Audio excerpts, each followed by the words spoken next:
relever, c'est que là, on parle beaucoup de Coupe du Monde, de Cannes depuis quelques mois, mais je pense que le chantier a démarré il y a quelques années déjà.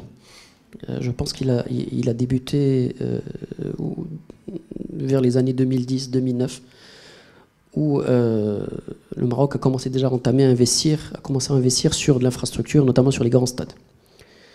Une fois qu'on a eu ces grands stades qui ont été ouverts, Marrakech, Tanger, Agadir, etc., il a fallu mettre en place une programmation pour justement occuper ces stades-là. Et c'est à ce moment-là qu'on a une vraie politique sportive, une vraie politique d'État pour accueillir des grands événements sportifs. Là, on peut lister un gros paquet d'événements qu'on a eu sur le Maroc depuis 2010. Trophée des champions, Coupe du monde des clubs, Cannes 2015 qui n'a pas eu finalement au Maroc. La Coupe du Monde Danone, on a eu la Super Coupe d'Espagne, etc. Donc on a eu un gros paquet d'événements sportifs qui ont eu lieu au Maroc. Et puis ça c'est cerise sur le gâteau, c'est 2025-2030. Et qui font qu'aujourd'hui on a de l'infrastructure, on est en train de miser sur l'infrastructure, on a de la programmation du contenu sportif, on en a de plus en plus, et pas uniquement dans le foot, parce qu'on parle beaucoup de foot. Mais le Maroc également, c'est le MDS, c'est un ATP Tour à Marrakech, c'est des marathons qui sont connus à l'international, c'est un Grand Prix automobile, etc. etc. Donc c'est pas uniquement le foot, parce qu'on parle beaucoup de foot.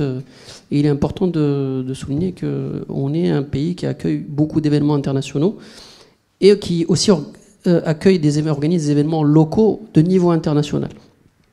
Donc ça, c'est une politique qui a été mise en place qui a été lancée il y a quelques années.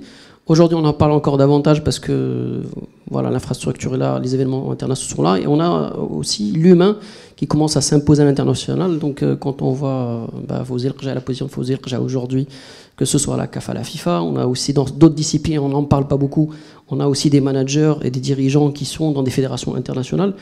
Donc je pense que le Maroc a compris que le sport peut être un vecteur de développement et aussi un outil de soft power exceptionnel, comme beaucoup d'autres pays l'ont fait avant nous. C'est pas pour rien que le Qatar investit sur la Coupe du Monde, c'est pas pour rien que l'Arabie Saoudite investit davantage sur le sport et pas uniquement dans le foot. Donc je pense qu'un certain nombre de pays ont compris que le sport peut être un vecteur de développement pour sa jeunesse d'abord, et puis un vecteur de rayonnement à l'international. C'est ce que fait, je pense, à mon avis, le Maroc depuis quelques années. Très bien, je pense qu'on a fait pas mal le tour de